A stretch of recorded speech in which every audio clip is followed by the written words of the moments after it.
Yo, what's going on, guys? Welcome back to the channel. Today we are doing a rise and fall, and the lucky winner for that one is Cody Garbrandt. Cody No Love Garbrandt currently sitting at 13-5, 8-5 in the UFC. Now, for newer fans who don't really know, Cody Garbrandt back in the day was undefeated for a while, known for his fast and very big power for a small guy. Kind of bursted up on the scene, training with Uriah Faber, Chad Mendes at the time was on a big run at that time. TJ Dillashaw before TJ went with Dwayne Ludwig back in those days when he was a trainer for Team Alpha Male. And again, he's getting ready to fight at UFC 296, so I thought this was the perfect time to do a rise and fall of Cody Garbrandt. And it's a bit of a frustrating one when you watch Cody Garbrandt fight because you see the speed of his hands. It's unbelievable. What has failed him in his career is just his ego. His chin isn't great. I understand he doesn't get KO'd every single time he gets hit, but for the most part, he has 4 out of his 5 losses are by KO, or by TKO or KO. Only 1 by decision. That's Rob Font. And even in that fight, Rob Font, if he maybe put it on him more, probably could have gotten him out of there.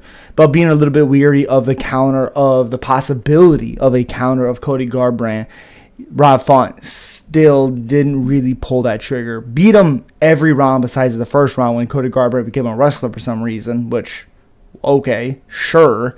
Again, Cody Garbrandt, since losing to TJ Dillashaw, when Cody was 11-0, again, he's 13-5.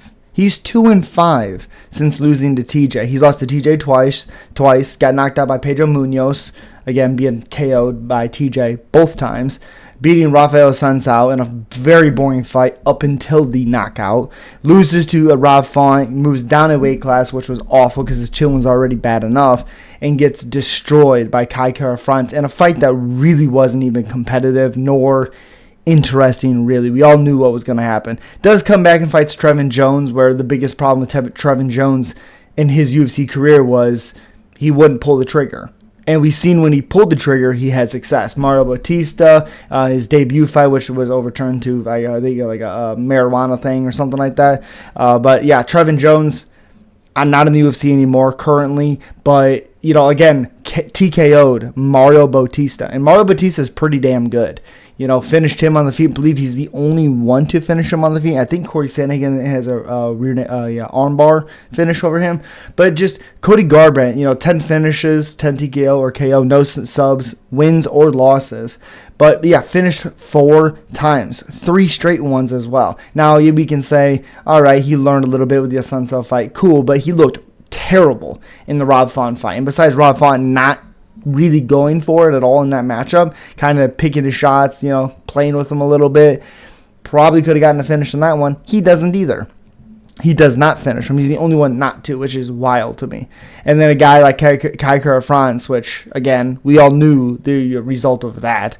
And then he fights Trevin Jones, where he looked boring in that fight because Trevin didn't do anything.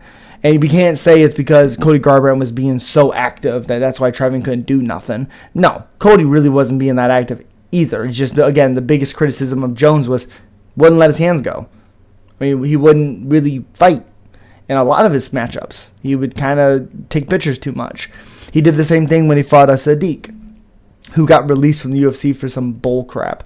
Lost to Syed, but was dominating that matchup. Gets caught in a submission and gets booted out. His first loss in the UFC and gets booted, which, okay, whatever, I guess. But then you keep people like Jesus Aguilar, Shannon Ross, who's absolute dog water. But, all right. Again, in the Trevin Jones, the last 30 seconds, pours it on.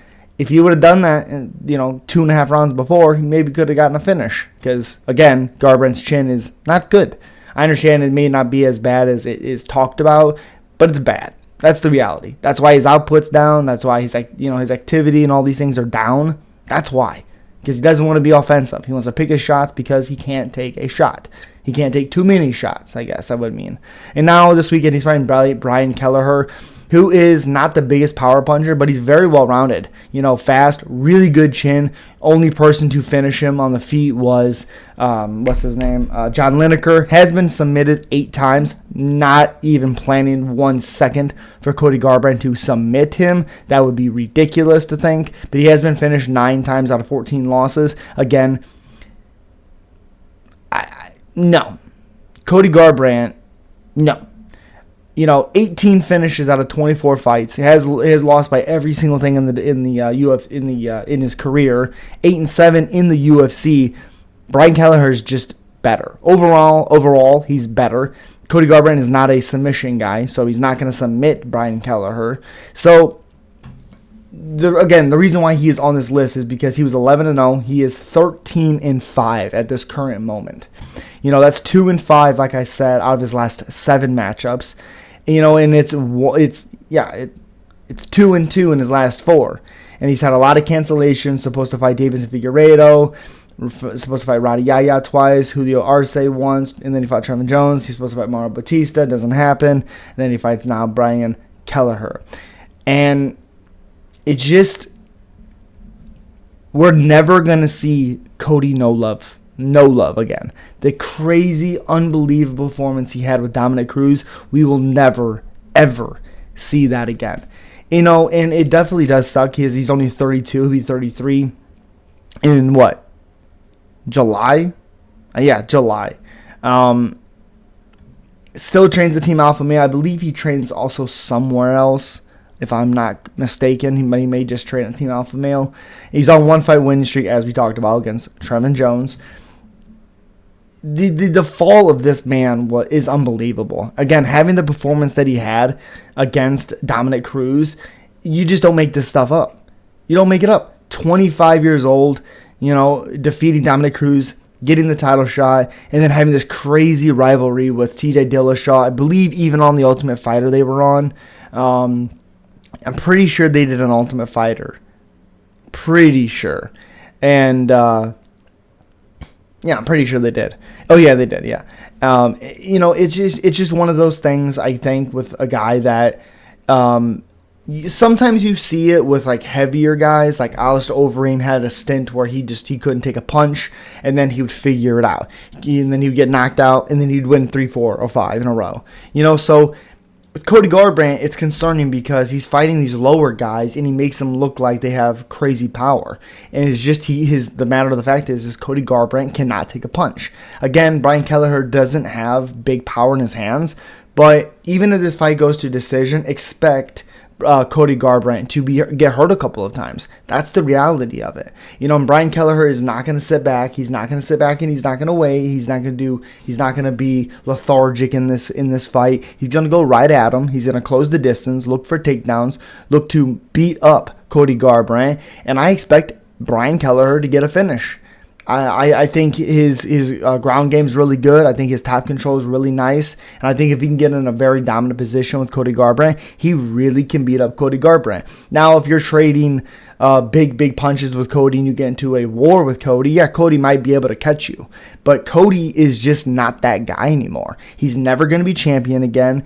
This was a guy that was number 4 fighter of the year in 2016. I mean, he's currently the number 31 current, best MMA bantamweight fighter. It's unbelievable where he's at right now. I hope you guys enjoy. Not too much to say, really. He's just not the same guy as he used to be. I wish he was. It sucks to see. He has even had moments. He had a great first round against TJ in their very first matchup, but he looked... his chin failed him in that second round. And then the second fight, he looked even worse. And that was the downfall. Thank you guys so much for watching. Subscribe, like, comment. Let me know what you guys are thinking. What should be next? Put it down there in the comment section. As always, peace.